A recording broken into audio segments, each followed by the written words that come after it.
Pilot of crashed jet reported flight control problems. Slideshow by Photo Services.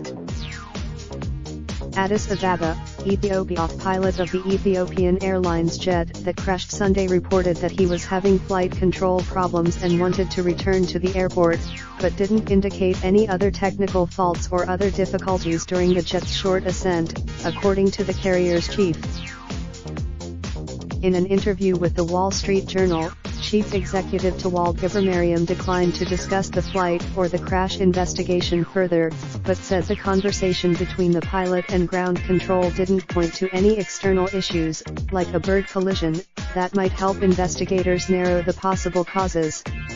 The pilot report. The few details about the pilot's communication come as pressure mounts on Boeing Co., the maker of the 737 MAX 8 that crashed, killing all 157 aboard. The crash happened. In the Indonesian crash, investigators are focusing on flight control issues during its 11 minutes in the air, as well as probing maintenance and the actions of the plane's pilots. Investigators are the general similarities between the two crashes both involved brand new MAX 8s that went down shortly after takeoff have prompted increased scrutiny of the jet. Boeing has stood by related video Boeing making changes to stall prevention system on 737 MAX.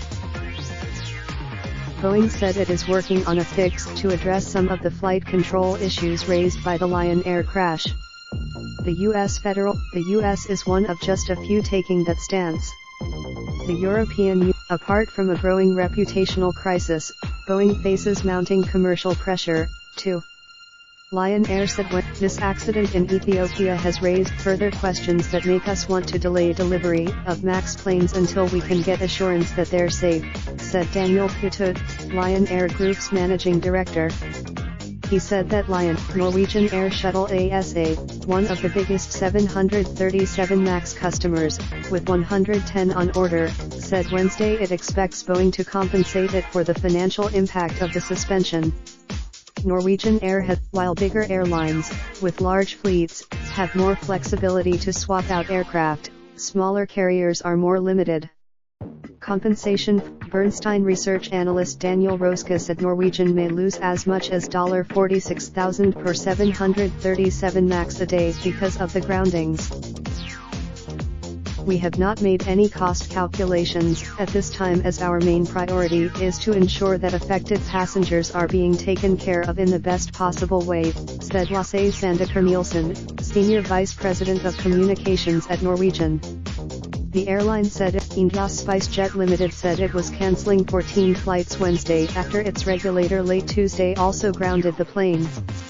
The airline has it. Boeing wasn't immediately available for comment early Wednesday, but has said it wouldn't comment on discussions it has with customers over the groundings. How quickly the grounded jets can start flying again could come down to how quickly airlines and governments are assured the plane is safe. While a full-blown, Mr. Gebremariam, the Ethiopian Airlines CEO, said those black boxes would be sent to Europe for analysis, although a final determination as to which country hasn't been made. He said the UK, Hong Kong, Vietnam, Thailand, New Zealand, and Lebanon on Wednesday joined regulators from China to Europe in grounding the plane after the Sunday crash in Ethiopia. In Canada, South Korean aviation safety officials, who have ordered extra checks of the 737 MAX before allowing them to resume flying, said they were waiting for information from the FAA about the plane. I do think that write to Martina Steves Grigneff at martinasteves@wsj.com and Robert Wall at robertwall@wsj.com. Download the for your Android or iPhone device and get news and live updates on the go. Raindrop, truck top, smoking, no cooking the hot pot. Fucking on your bitch, yeah, that. Looking up, open the park pot.